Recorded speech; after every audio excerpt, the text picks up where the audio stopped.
नमस्कार दोस्तों, स्वागत है आप सभी का मेरे YouTube चैनल टैक्स गुरुजी डिजिटल में। और आज हम बात करेंगे जीएसटी में धारा 128 ए के तहत छूट योजना धारा 128 जो है उस पर चर्चा होगी। और चलिए शुरू करते हैं आज का वीडियो। परिचय और योजना की आवश्यकता। जीएसटी वस्तु और सेवा कर अधिनियम लागू होने के शुरुआती वर्षों यानी वित्तीय वर्ष 17-18, 18-19 और 19-20 में करदाताओं को कई चुनौतियों का सामना करना पड़ा। बार बार बदलाव और नई प्रणाली की जटिलताओं के कारण अनजाने में गलतियां हुई, जैसे कर का कम भुगतान या इनपुट टैक्स क्रेडिट का गलत दावा करना। इन समस्याओं को देखते हुए सरकार ने जीएसटी अधिनियम की धारा 128 ए पेश किया। यह योजना उन करदाताओं को राहत देती है जो अनजाने में हुई गलतियों के कारण ब्याज और जुर्माने का सामना कर रहे हैं। इसका उद्देश्य मुकदमेबाजी को कम करना है और अनुपालन को बढ़ावा कर देना है। यह योजना जीएसटी काउंसिल की 53वीं बैठक 22 जून 2024 में सुझाई गई है और 1 नवंबर 2024 से लागू हुई है। तो आज हम इस वीडियो में जीएसटी की धारा 128 स्कीम पर चर्चा करेंगे। और बने रहिए हमारे वीडियो पर इसी तरह की अपडेट पाने के लिए। दोस्तों, हम सभी तरह की income tax, GST, ITR, MSME, food licence, ISO, trademark, company registration and company compliances सभी तरह की सुविधाएं और सेवाएं प्रोवाइड कराते हैं बहुत ही अफोर्डेबल प्राइस पर। अगर आप किसी भी तरह की सर्विस को लेना चाहते हैं तो हमारे दिए गए नंबर पर संपर्क कर सकते हैं अथवा दिए गए लिंक पर क्लिक करके संपर्क कर सकते हैं। जिन लोगों ने 17-18, 18-19 और 19-20 में रिटर्न में गलतियां की हैं उनसे संबंधित यह योजना है। ऐसे मामले जहां धोखाधड़ी, जानबूझकर गलत बयानी या तथ्यों को छिपाने का आरोप नहीं है, यानी आपने कोई आरोप या किसी तरह की धोखाधड़ी नहीं की है, तब आप धारा 128 के तहत एलिजिबल हैं। कौन बाहर हैं? जिन्होंने धोखाधड़ी की है या गलत रिफंड दावे किए हैं, ट्रांजैक्शन क्रेडिट के से जुड़े मामले। धोखाधड़ी अगर आपने की है तो आप इस धारा का लाभ नहीं ले सकते हैं। धारा में क्या मिलेगा?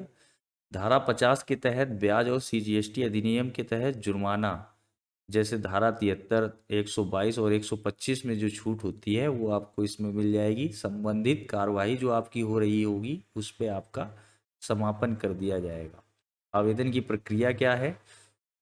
कर भुगतान 100% कर देय का भुगतान करना होगा। आपको इसमें जो भी आपका टैक्स बन रहा होगा वो आपको 100% देना होगा। सामान्य मामले 31 मार्च 2025 तक। धारा 74 के धारा 73 में पुनर्मूल्यांकन के मामले पुनर्मूल्यांकन आदेश की तारीख से 6 महीने के भीतर अगर आपने इस तरह का कोई ट्रांजेक्शन किया है या धारा 74 और धारा 73 का कोई आपके लिए आदेश हुआ है उसके आप 6 महीने के भीतर इस पर आदेश कर सकते हैं। अपील वापसी, अगर कोई अपील या रिट याचिका लंबित है तो उसे 31 मार्च 2025 से पहले वापस लेना होगा। जो आज डेट है उससे पहले आपको वापस लेना है। आवेदन प्रक्रिया क्या है? जीएसटी पोर्टल पर फॉर्म SPL 01 SCN के लिए और SPL 02 आदेश के लिए में आवेदन 30 जून 2025 तक दाखिल करना होगा। यह अभी प्रक्रिया चालू है। 31 मार्च इसका लास्ट डेट थी अप्लाई करने के लिए। इसमें आप अभी दाखिल कर सकते हैं। 31 मार्च 2025 से पहले वापस लेना था, लेकिन इसको आप 30 जून 2025 तक आप इसका आवेदन कर सकते हैं। डेट ध्यान रखिए, अभी 30 जून 2025 तक इस प्रक्रिया में आप SPL 01 और SPL 02 का आवेदन कर सकते हैं। विभिन्न परिदृश्यों का स्पष्टीकरण देख लेते हैं। क्या आंशिक छूट मिल सकती है? नहीं, आंश आपको पूरी देय राशि चुकानी होगी। इसमें आपको कोई भी आंशिक कर में छूट नहीं मिलेगी। आपको जो आपका टैक्स है वो आपको पूरा पेमेंट करना होगा। पहले से चुकाए गए ब्याज और जुर्माने का रिफंड हो सकता है? नहीं। यह योजना केवल रिफंड का प्रावधान नहीं करती है। इसमें आप अगर पहले से आपने किसी तरह का ब्याज जमा किया हुआ है या रिफंड का जुर्माना आप नहीं कर सकते हैं। आईटीसी से भुगतान हाँ, केवल आरसीएम या ई कॉमर्स ऑपरेटर या गलत रिफंड नकद में चुकाया गया है के मामले में नकद भुगतान मान्य होगा, आईटीसी से भुगतान होगा। यानी आप इसमें आईटीसी के माध्यम से अपना भुगतान कर सकते हैं। लेकिन अगर आपने ई कॉमर्स ऑपरेटर हैं या गलत रिफंड नकद में चुकाया है के मामले में नकद भुगतान मान्य हो जाएगा। अपील वापसी कैसे करें? ऑनलाइन अपील के लिए GST portal form APL 01W या APL 03W दाखिल करें। अपील अगर आप अपील में जाना चाहते हैं तो APL 01 और APL 03 के माध्यम से अपील कर सकते हैं। मैनुअल अपील के लिए संबंधित अपीली प्राधिकरण को पत्र लिखना होगा। आप जिस डिपार्टमेंट से हैं उस डिपार्टमेंट में मैनुअल एप्लीकेशन देनी होगी आपके अपने जोन में। अधिकारी को, असिस्टेंट कमिश्नर को आपको इसकी अपील के लिए एक लेटर लिखना होगा। आदेश के बाद की स्थिति क्या होगी? अगर आवेदन स्वीकार होता है तो फॉर्म SPL 05 आपका एक्सेप्ट हो जाता है तो SCN या आदेश के संबंधित कार्यवाही समाप्त कर दी जाएगी। तो जो भी आपका SCN या आदेश से होगा उसकी कार्रवाई समाप्त कर दी जाएगी अगर SPL 05 आपका एक्सेप्ट हो जाता है। अस्पष्ट परिदृश्य अभी इसमें कुछ बने हुए हैं, कुछ मुद्दों पर अभी भी स्पष्टता की ज़रूरत है। अपील दाखिल करने की सीमा खत्म हो गई है, लेकिन अपील दाखिल ना की गई हो तब भी धारा 75(12) के तहत मांग की गई है। एक ही SCN में धारा 73 और 74 के मुद्दे GSTR 3B से पहले किए गए भुगतान का समायोजन। यदि आपने GSTR 3B अपना फाइल कर दिया है और उस पर भुगतान हो गया है तब उसका समायोजन कैसे होगा? आवेदन स्वीकृत होने पर मूल अपील की बहाली।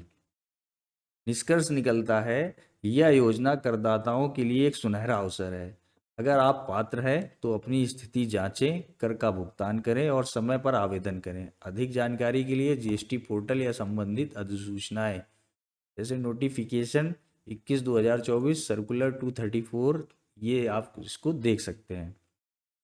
तो ये था धारा 128 के तहत कुछ महत्वपूर्ण पॉइंट। आगे हम देख लेते हैं कि धारा 128 ब्याज और जुर्माने से राहत देती है। ये इसमें आपको कर का भुगतान करना होगा लेकिन आप ब्याज और जुर्माना आपको नहीं लगेगा।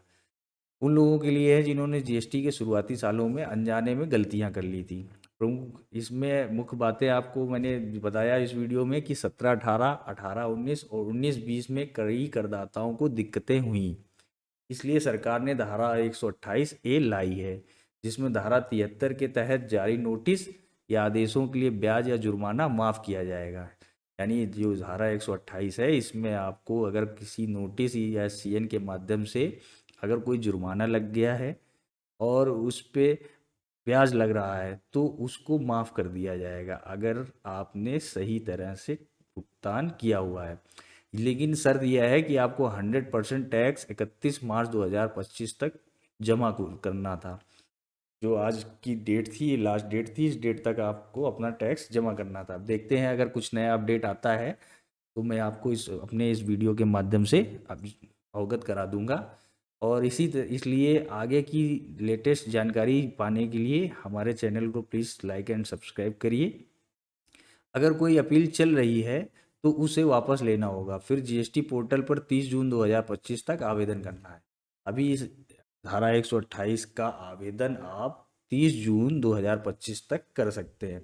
ध्यान देने वाली बातें जो हैं, आंशिक छूट नहीं मिलेगी आपको इसमें किसी तरह की कर में। पहले से चुकाया गया ब्याज वापस नहीं होगा। अगर आपने कोई ब्याज पहले दे दिया है या रिफंड का केस है वहाँ पर वो वापस नहीं होगा।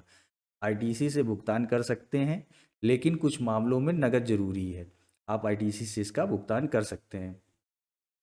तो दोस्तों, अगर आप इस योजना का फ़ायदा उठाना चाहते हैं तो जल्दी से अपनी पात्रता चेक करें और समय पर कदम उठाएं। पूरी जानकारी के लिए हमारा ब्लॉग चेक करें, लिंक डिस्क्रिप्शन में है।